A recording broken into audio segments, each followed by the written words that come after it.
Yes, alhamdulillah, mantap. Inilah daftar 5 pelatih Timnas Indonesia pilihan Erick Thohir. Publik girang bukan main.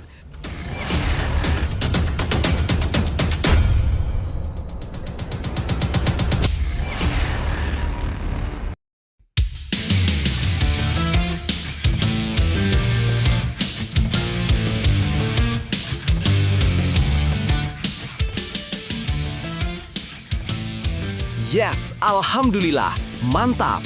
Inilah daftar 5 pelatih Timnas Indonesia pilihan Erick Thohir. Publik girang bukan main. Siap bawa Timnas Indonesia juara Piala Asia 2027 dan Piala AFF 2026. Berikut ini faktanya teman-teman. Tapi, Mimin minta tolong tonton video ini sampai selesai agar tidak ada kesalahpahaman yang terjadi. Dan tak bosan-bosan juga, tolong like dan share video ini ke media sosial kalian agar semua orang tahu apa yang sedang terjadi.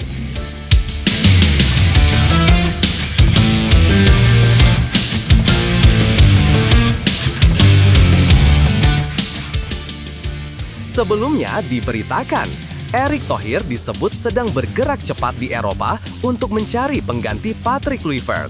Dalam misi rahasia itu, 5 kandidat pelatih dari berbagai negara telah diwawancarai langsung oleh Erick dan jajaran Exco PSSI. Inilah 3 faktanya. Fakta 1.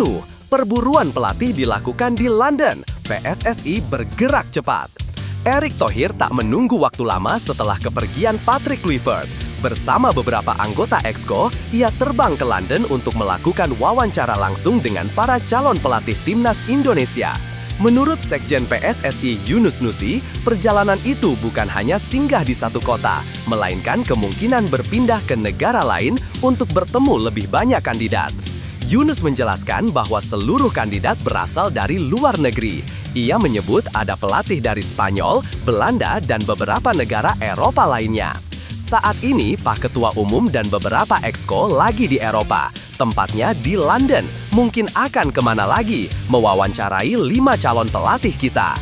Ujar Yunus seusai membuka Kongres Biasa PSSI NTT di Labuan Bajo. Langkah agresif ini menunjukkan betapa pentingnya memilih figur yang tepat untuk mengangkat performa Garuda. Fakta 2. Identitas 5 kandidat dirahasiakan. Alasannya kontrak. Meski publik penasaran, PSSI memilih menutup rapat identitas 5 kandidat pelatih tersebut. Yunus menjelaskan bahwa masing-masing pelatih masih terikat kontrak dengan klub atau federasi di negara lain. Menyebut nama mereka terlalu dini dapat menimbulkan persoalan etis dan profesional. Belum bisa disebutkan namanya karena khawatir mereka kan saat ini masih ada di klub-klub, masih dikontrak oleh timnas federasi lain. Jadi sangat tidak elok ketika namanya kami sebut, ungkap Yunus. Sikap hati-hati ini dilakukan agar proses negosiasi berjalan mulus tanpa menimbulkan kegaduhan di negara asal para calon. Fakta 3. PSSI prioritaskan pelatih asing, fokus ke event besar mendatang. Dalam penjelasannya, Yunus menegaskan alasan PSSI memilih pelatih dari luar negeri. Menurutnya, Timnas Indonesia masih membutuhkan pelatih berpengalaman di kancah internasional untuk menghadapi agenda kompetisi besar beberapa tahun ke depan. PSSI ingin figur yang mampu memberikan dampak instan sekaligus membangun pondasi jangka panjang. Karena kami masih butuh pelatih-pelatih yang terbaik untuk kembali membawa timnas kita ke event-event ke depan, tandas Yunus. Ia juga menyebut bahwa hasil wawancara akan segera disampaikan kepada Kongres dan Exco PSSI setelah Erick tiba kembali ke Indonesia. Nah, sebelum lanjut mendengar berita ini, untuk para netizen, keluarkan satu kalimat pamungkas untuk menanggapi kabar ini. Ayo teman, berikan tanggapan kalian di kolom komentar. Bravo Timnas, bravo PSSI.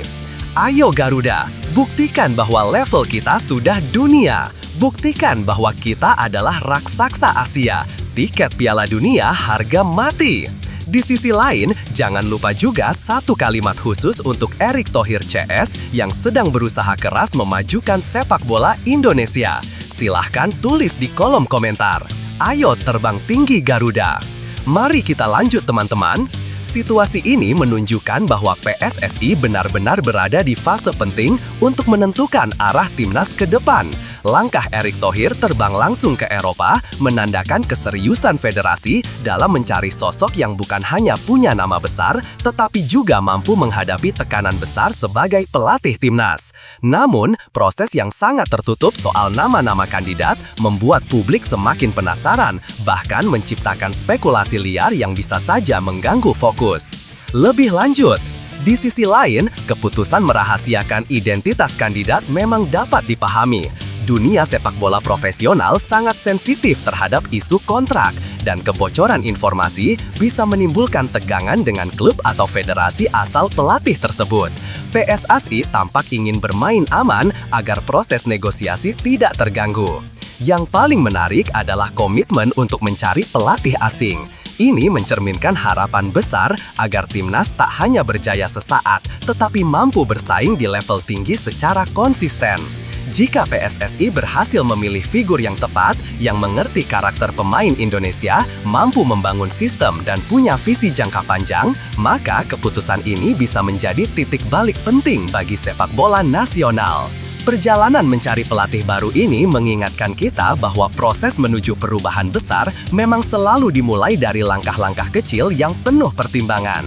Sama seperti PSSI yang berusaha menemukan sosok terbaik, kita pun sering dihadapi pada pilihan penting yang menentukan masa depan. Dari situ kita belajar bahwa kesabaran, kerja keras, dan keberanian mengambil keputusan adalah fondasi dari setiap kemajuan. Sepak bola Indonesia sedang berjuang, dan begitu juga kita dalam kehidupan masing-masing. Selama terus bergerak, terus berusaha, dan tidak menyelah, harapan itu akan selalu menemukan jalannya.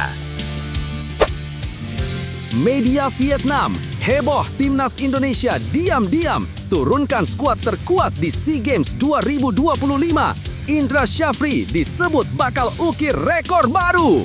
Timnas Indonesia U22 kembali menjadi sorotan media asing, terutama Vietnam, setelah pengumuman daftar 23 pemain untuk SEA Games 2025. Indonesia disebut tampil dengan ambisi besar untuk mempertahankan medali emas, dan kini mengemuka 3 faktanya. 3 fakta utama. 5 pemain naturalisasi jadi sorotan besar. Media Vietnam, The Tao 247 terkejut saat melihat daftar resmi skuad timnas Indonesia U22. Bukan hanya karena jumlah pemain yang dipanggil mencapai 23 nama, tapi lantaran 5 diantaranya adalah pemain naturalisasi asal Belanda. Nama-nama seperti Dion Marks, Ivar Jenner, Rafael Struijk, Jens Raven, dan Mauro Zylstra langsung menjadi headline karena dianggap meningkatkan kualitas tim secara signifikan. The Tao 247 bahkan menulis bahwa Indonesia menunjukkan tekad besar untuk mempertahankan medali emas yang diraih pada 2023 di Kamboja. Dalam laporannya, mereka menyebut bertekad raih medali emas SEA Games, Indonesia panggil 5 pemain naturalisasi.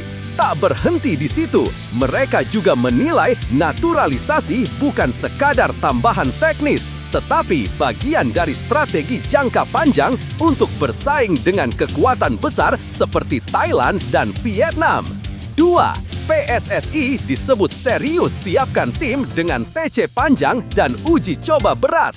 Media Vietnam itu juga menyoroti keseriusan PSSI dan pelatih Indra Syafri. Bukan hanya pemanggilan pemain, tapi juga rangkaian pemusatan latihan yang berlangsung jangka panjang serta uji coba internasional yang dipilih secara cermat. Salah satunya adalah laga uji coba melawan Mali yang berlangsung pada November lalu. Menurut The Tao 247, langkah ini penting untuk membangun pola permainan dan mental bertanding yang kuat. Mereka menilai Indonesia tak lagi mengandalkan talenta semata, melainkan juga proses pembentukan tim yang berlapis. Kehadiran pemain-pemain yang merumput di Eropa seperti Jenner, Marks, dan Zylstra dianggap mempercepat kualitas permainan Garuda Muda. 3. Indonesia dinilai sebagai salah satu tim terkuat di SEA Games 2025. Di akhir laporannya, media Vietnam itu menyampaikan penilaian yang cukup mencolok. Indonesia dianggap memiliki skuad paling komplit di Asia Tenggara untuk SEA Games 2025. Kombinasi pemain naturalisasi yang memiliki pengalaman Eropa dan talenta lokal seperti Marcelino Ferdinand disebut sebagai faktor yang membuat Indonesia sulit ditandingi. Dengan skuad yang kuat dan persiapan yang matang, Timnas U22 bertekad mempertahankan gelar juara SEA Games dan mengukuhkan posisi nomor 1 di Asia Tenggara, tulis The Tao 247. Media tersebut menilai bahwa Indonesia tidak hanya punya kapasitas menang, tetapi juga berpeluang mengukir sejarah dengan meraih emas 2 kali berturut-turut. Lebih lanjut, situasi ini menunjukkan bagaimana citra Timnas Indonesia U22 kini benar-benar berubah di mata negara lain. Jika biasanya Indonesia hanya dianggap sebagai penantang, kini media luar termasuk Vietnam mulai melihat Garuda Muda sebagai ancaman nyata. Pemanggilan 5 pemain naturalisasi yang sedang berkembang di Eropa memberikan kesan bahwa Indonesia tak ingin sekadar ikut meramaikan turnamen, tetapi benar-benar mengejar dominasi. Pujian media Vietnam juga memperlihatkan bahwa persaingan di Asia Tenggara semakin ketat. Saat Indonesia dinilai punya skuad terkuat, artinya standar kompetisi regional sudah meningkat. Persiapan panjang PSSI, termasuk uji coba melawan tim kuat seperti Mali, menandakan bahwa kemenangan tak lagi hanya bergantung pada keberuntungan atau momen, melainkan proses yang disusun secara serius. Namun, ekspektasi yang tinggi tentu membawa tekanan besar bagi Indra Syafri dan para pemain. Gelar juara bukan sekadar target, melainkan kewajiban yang harus dibuktikan. Tantangannya adalah menjaga keseimbangan antara pemain naturalisasi dan pemain lokal agar harmoni skuad tetap terjaga. Bila berhasil, ini bukan hanya langkah mempertahankan emas, tetapi juga pembuktian bahwa sepak bola Indonesia semakin matang dan diperhitungkan di panggung Asia Tenggara. Apa yang dilakukan Timnas Indonesia U22 bisa jadi cermin motivasi buat siapa saja, bahwa mimpi besar selalu mungkin dicapai ketika dipersiapkan dengan sungguh-sungguh. Mereka tidak datang ke SEA Games hanya untuk memenuhi jadwal, tapi membawa keyakinan bahwa kerja keras dan proses panjang layak diperjuangkan. Begitu juga denganmu. Apapun target yang sedang kamu kejar, ingat bahwa langkah kecil yang kamu kumpulkan setiap hari akan membentuk hasil besar di depan nanti. Tidak semua orang akan melihat prosesmu, tapi pada akhirnya yang terlihat adalah keteguhanmu berdiri saat yang lain memilih berhenti. Fokuslah pada jalanmu sendiri. Ketika ragu mulai datang, ingat bahwa setiap kemajuan, sekecil apapun, tetap membuatmu lebih dekat pada tujuanmu. Kamu hanya perlu terus bergerak, terus berusaha, dan percaya bahwa apa yang kamu bangun sekarang akan membawamu menuju momen kemenanganmu sendiri. Terus maju, kamu lebih kuat dari yang kamu kira. Media Inggris sebut PSSI belum kontak dengan Giovanni Van Bronckhorst, batal jadi pelatih Timnas Indonesia. Rumor kedatangan Giovanni Van Bronckhorst sebagai pelatih baru Timnas Indonesia makin memanas. Namun, laporan media Inggris justru menyebut PSSI belum pernah menghubungi sang asisten pelatih Liverpool itu. Sebelumnya diberitakan, Federasi Sepak Bola Indonesia sedang berada di Eropa untuk mewawancarai 5 kandidat pelatih anyar Garuda. Berikut ini 3 faktanya. 3 fakta utama di balik kisruh kabar pelatih baru Timnas Indonesia. 1. PSSI terbang ke Eropa mencari pelatih baru. PSSI sedang melakukan perburuan besar. Ketua BTN Sumarji menjelaskan bahwa federasi sudah mengirim 2 anggota Exco serta Direktur Teknik Alexander Swiers lebih dulu ke Eropa untuk membuka rangkaian wawancara. Ia menyebut bahwa tim lengkap akan bergabung di benua biru dan langsung memulai proses seleksi sesuai jadwal.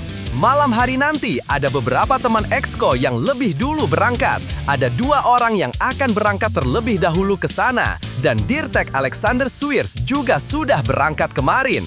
Ujar Sumarji di Stadion Madia. Ia menambahkan bahwa pada pekan ini pihaknya menargetkan bisa melakukan wawancara tatap muka dengan para kandidat. Perburuan ini digelar setelah Patrick Kluivert tak lagi menangani timnas Indonesia. Nama-nama besar dari pasar Eropa pun mulai dikaitkan, termasuk sosok berpengalaman yang kini bekerja di Liga Inggris. 2. Giovanni Van Bronckhorst, kandidat populer yang tiba-tiba diragukan. Di tengah proses seleksi itu, nama Giovanni Van Bronckhorst menjadi sorotan besar. Pengalamannya melatih Feyenoord, Rangers, dan Besiktas, serta koleksi trofi seperti Liga Belanda, Piala Belanda, dan Piala Super Turki membuatnya dianggap kandidat ideal bagi Garuda. Apalagi ia memiliki darah Maluku yang semakin memperkuat keterikatan emosional publik Indonesia. Media lokal menyebut namanya berada di radar PSSI. Ia kini menjadi asisten Arne Slot di Liverpool dan dianggap siap naik level kembali sebagai pelatih kepala. Namun, di balik rumor antusias itu, sebuah laporan dari Inggris justru memunculkan tanda tanya besar. Sumber yang dekat dengan sang pelatih menyebut bahwa hingga saat ini tidak ada kontak apapun dari PSSI meski rumor sudah beredar di tanah air. 3. Media Inggris bongkar, belum ada kontak dari PSSI. Portal Inggris Dave Okop menurunkan laporan yang membuat publik Indonesia terkejut. Mereka menuliskan bahwa Giovanni Van Bronckhorst memang diminati PSSI, namun secara faktual belum ada jalinan komunikasi resmi. Giovanni Van Bronckhorst disebut-sebut sebagai sosok yang dinantikan di tim inti Slot. Mantan gelandang Belanda itu diminati oleh Asosiasi Sepak Bola Indonesia untuk menjadikannya manajer, tetapi sumber yang dekat dengan Van Bronckhorst menegaskan bahwa mereka belum melakukan kontak. Hingga kini PSSI masih berada di Eropa dan proses wawancara terus berjalan. Publik pun menunggu nama final yang dijanjikan akan diumumkan dalam waktu dekat. Lebih lanjut, situasi ini memperlihatkan betapa kacaunya dinamika komunikasi yang terjadi dalam proses perekrutan pelatih timnas Indonesia. Di satu sisi, PSSI menyampaikan bahwa mereka sudah berada di Eropa dan siap melakukan wawancara dengan 5 kandidat. Suasana di tanah air pun penuh harapan, terutama ketika nama besar seperti Giovanni Van Bronckhorst mencuat sebagai salah satu sosok yang dibidik. Namun di sisi lain, laporan media Inggris justru mengungkap bahwa pihak Giovanni belum pernah dihubungi, membuat publik bertanya-tanya apakah informasi yang berkembang selama ini akurat atau hanya sekedar rumor yang tumbuh di tengah minimnya ketidakterbukaan. Kondisi seperti ini menegaskan pentingnya transparansi dan konsistensi dari federasi. Publik sepak bola Indonesia sangat besar, sangat kritis, dan sangat berharap. Ketika kabar yang beredar saling bertolak belakang, kepercayaan bisa terkikis. PSSI perlu menjaga agar proses seleksi pelatih tidak menjadi drama berkepanjangan yang justru merusak ekspektasi dan atensi positif dari pendukung. Proses perekrutan pelatih adalah momen krusial dan ketepatan komunikasi merupakan bagian penting dari profesionalisme institusi. Di balik semua kebingungan dan rumor yang beredar, penting untuk tetap melihat bahwa setiap proses besar selalu punya tahap-tahap yang tidak sederhana. Timnas Indonesia sedang berada pada fase penting untuk menentukan arah baru, dan perjalanan seperti ini memang tak selalu mulus, tetapi justru disitulah kekuatan para pendukung diuji. Teruslah percaya bahwa perubahan membutuhkan waktu dan kesabaran. Setiap langkah, meski terlihat lambat atau membingungkan, bisa menjadi bagian dari pondasi yang akan membuat timnas lebih solid di masa depan. Energi positif dari para pendukung adalah bahan bakar yang tak terlihat, tetapi sangat dirasakan oleh para pemain dan pengambil keputusan. Teruslah optimis, teruslah mendukung, karena sepak bola Indonesia terus bergerak maju. Garuda butuh suara-suara yang yakin bahwa masa depan akan lebih baik dari hari ini. Terus percaya, terus berharap, dan jangan pernah lelah mencintai tim ini. 2 kali ganti pelatih, tetap solid sebelumnya diberitakan. Timnas Indonesia tengah memasuki masa paling tidak stabil dalam beberapa tahun terakhir setelah 2 kali berganti pelatih dalam waktu berdekatan. Namun, Di tengah situasi itu, perhatian publik justru tertuju pada para pemain naturalisasi yang tetap menunjukkan komitmen kuat. Berikut ini 3 faktanya. 1. Loyalitas tetap kokoh meski timnas berada di masa transisi. Pergantian pelatih dari Sintayong ke Patrick Kluivert, lalu kembali menuju proses pencarian sosok baru, tidak membuat pemain naturalisasi menunjukkan tanda-tanda goyah. Nama-nama seperti Jay Itzes, Emil Audero, hingga Calvin Verdonk justru tetap tampil penuh dedikasi. Mereka sudah merasakan perubahan arah pendekatan pelatih, dinamika internal, hingga tekanan besar dari target besar PSSI. Namun, di tengah ketidakpastian itu, para pemain naturalisasi tetap menjalankan tugas dengan profesional. Sikap mereka terlihat jelas setiap kali mengenakan seragam merah putih, di mana konsistensi performa dan etos kerja tetap terjaga tanpa terpengaruh pergantian komando di pinggir lapangan. 2. Pengamat yakin peran Erick Thohir jadi penopang komitmen pemain. Pengamat sepak bola nasional Roni Pangemanan atau Bung Ropan menilai bahwa komitmen para pemain naturalisasi tidak berubah, justru karena mereka percaya dengan proyek jangka panjang yang digagas Ketua Umum PSSI Erick Thohir. Dalam pandangannya, stabilitas manajemen adalah fondasi yang membuat para pemain tetap merasa dihargai dan dibutuhkan. Selama Pak Erick masih menjadi Ketua Umum PSSI, saya pikir para pemain naturalisasi akan tetap berkomitmen dengan Timnas Indonesia. Siapapun pelatihnya, mereka harus menerima sebagai pemain profesional, ujar Bung Ropan melalui YouTube Nusantara TV. Ia menambahkan bahwa PSSI kini mencari pelatih dengan kualitas lebih tinggi dari Patrick Kluivert. Langkah itu, menurutnya, akan semakin memotivasi pemain karena mereka merasa menjadi bagian dari program jangka panjang Garuda. Terlebih, sebagian besar pemain naturalisasi saat ini berada dalam usia emas, menjadikan mereka tulang punggung rencana besar Indonesia. 3. Bukti kecintaan terlihat dari cara mereka bertarung di lapangan. Lebih dari sekedar status pemain naturalisasi, mereka menunjukkan rasa memiliki yang kuat terhadap Timnas Indonesia. Bung Ropan menegaskan bahwa kesungguhan pemain terlihat langsung di lapangan. Itu bisa dilihat dari cara bermain dan kengototan mereka di lapangan. Untuk Garuda dan Merah Putih, mereka bertarung habis-habisan. Saat kalah melawan Irak, mereka tersungkur dan menangis. Itu bukti kesungguhan mereka. Pemain seperti Itzes, Audero, dan Verdonk disebut akan selalu siap, sementara beberapa nama senior seperti Tom Hay, Mark Klok, Jordi Amat, serta Joy Pelupesi disebut berada dalam posisi yang akan banyak dievaluasi. Namun, secara keseluruhan, para pemain naturalisasi menunjukkan bahwa identitas merah putih sudah terpatri kuat dalam diri mereka, baik dalam kemenangan maupun kekalahan. Lebih lanjut, situasi ini menunjukkan bahwa fondasi Timnas Indonesia sebenarnya jauh lebih kuat dibanding apa yang terlihat di permukaan. Di tengah gejolak pergantian pelatih dan ketidakpastian arah taktik, para pemain naturalisasi justru memperlihatkan komitmen yang matang dan dewasa. Ini menandakan bahwa mereka tidak sekedar datang untuk bermain di level internasional, tetapi benar-benar merasa menjadi bagian dari proyek besar sepak bola Indonesia. Loyalitas seperti ini tidak muncul begitu saja. Ada faktor kepercayaan terhadap manajemen, terutama figur Erick Thohir yang sejak awal memberi rasa kepastian bahwa naturalisasi bukan proyek instan, melainkan investasi jangka panjang.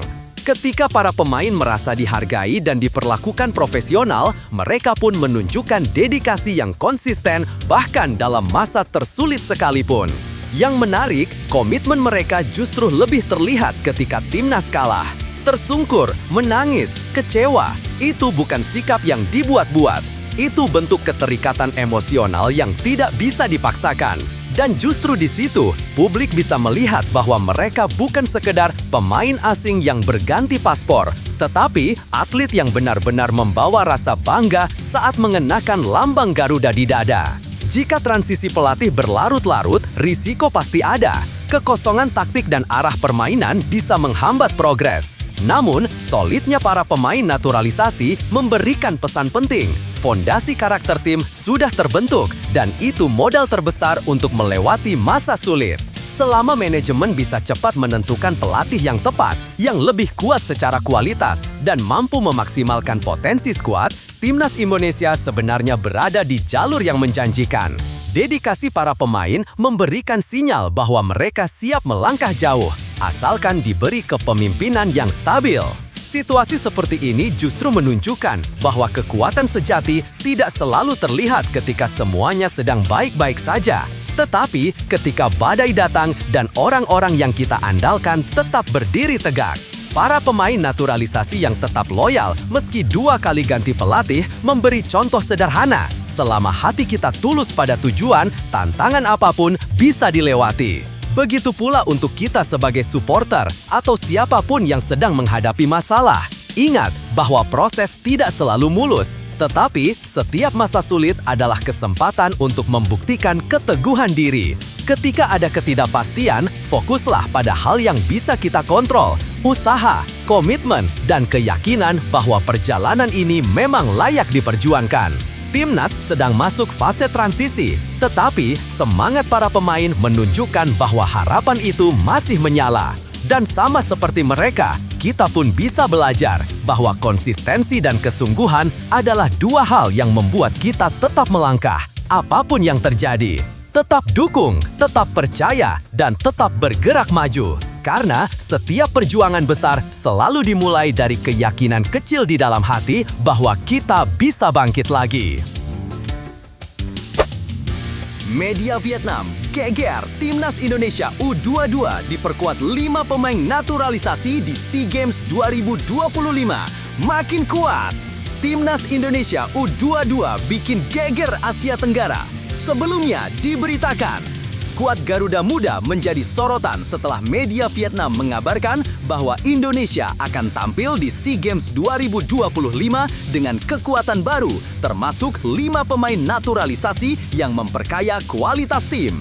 Kabar ini memicu perhatian karena dianggap membuat Indonesia selangkah lebih perkasa dari para rival. Berikut ini 3 faktanya. Armada Garuda Muda membawa 5 pemain naturalisasi. Pelatih Indra Syafri mengambil langkah besar dengan memasukkan 5 pemain naturalisasi ke dalam skuad untuk SEA Games 2025. Mereka adalah Dion Marks, Ivar Jenner, Rafael Struijk, Jens Raven, dan Mauro Zylstra. Deretan nama ini bukan sekedar pelengkap daftar pemain, melainkan amunisi yang telah mengenal ritme sepak bola kelas atas. 3 di antaranya bahkan masih aktif berkarir di luar negeri. Ivar Jenner yang tampil untuk Jong Utrecht, Dion Marks bersama klub Belanda Top OSS, dan Mauro Zylstra yang memperkuat Volendam. Kehadiran mereka memperlihatkan betapa seriusnya Indonesia mempertahankan gelar juara yang diraih pada SEA Games 2023. Semua memiliki pengalaman bersama timnas senior sehingga atmosfer turnamen usia muda bukan situasi yang asing bagi mereka. Media Vietnam heboh lihat kekuatan baru Indonesia. Reaksi terbesar datang dari media Vietnam, Bao Saijung, yang tak ragu menyebut bahwa Indonesia kini tampil jauh lebih kuat dibanding sebelumnya. Mereka menilai kehadiran 5 pemain naturalisasi membuat kekuatan Indonesia meningkat signifikan dan menjadi ancaman nyata bagi tuan rumah Thailand dan Vietnam di gelaran tahun ini. Dalam laporan mereka, Bao Saijung menulis bahwa pelatih Indra Syafri baru saja merilis daftar 23 pemain yang dibawa ke SEA Games 33 dengan 5 pemain naturalisasi menjadi pusat perhatian. Media tersebut menekankan bahwa Indonesia adalah juara bertahan sejak meraih emas di Kamboja 2023 dan tetap memiliki skuad berkualitas berkat program pembinaan pemain muda yang berjalan rapi.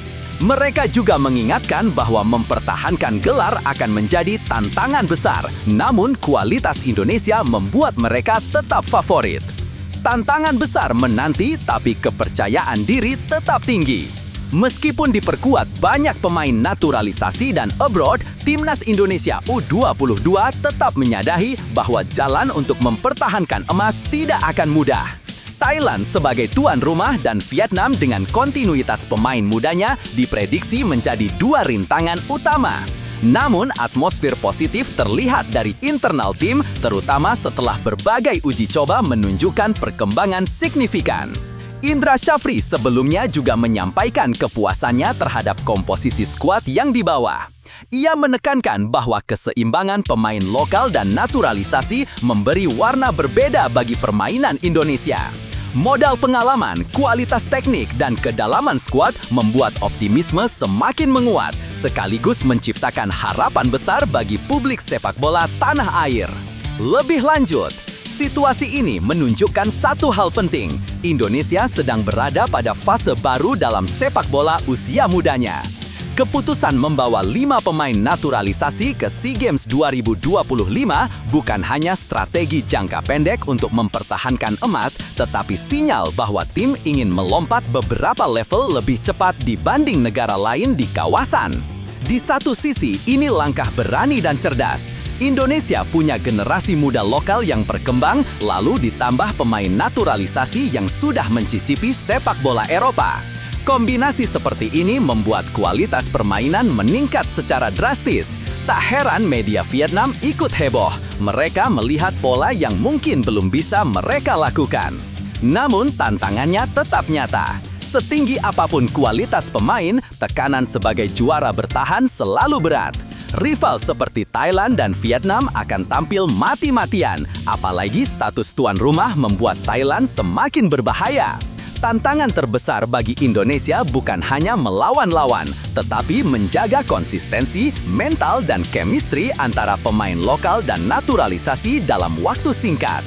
Jika bisa melewati itu semua, Indonesia tidak hanya mempertahankan emas, tapi juga mengirim pesan kuat bahwa sepak bola kita sudah naik kelas di level Asia Tenggara. Situasi ini seharusnya menjadi dorongan besar, bukan hanya bagi Timnas U22, tetapi juga untuk seluruh pendukung sepak bola Indonesia. Ketika bangsa lain mulai takut dengan perkembangan kita, itu tanda bahwa kita sedang berada di jalur yang benar. Ingat, tidak ada prestasi besar yang lahir dari zona nyaman. Tim ini membawa darah baru, kekuatan baru, dan semangat baru. Tantangannya memang besar, tapi justru disitulah kesempatan untuk membuktikan siapa yang paling siap berdiri di puncak. Untuk para pemain, ini waktu terbaik menunjukkan bahwa kerja keras kalian selama ini bukan sekedar latihan biasa. Kalian membawa harapan jutaan orang dan setiap tackle, setiap umpan, setiap gol bisa menjadi sejarah baru bagi Merah Putih. Dan untuk para pendukung, dukungan kalian bukan sekedar suara dari layar kaca.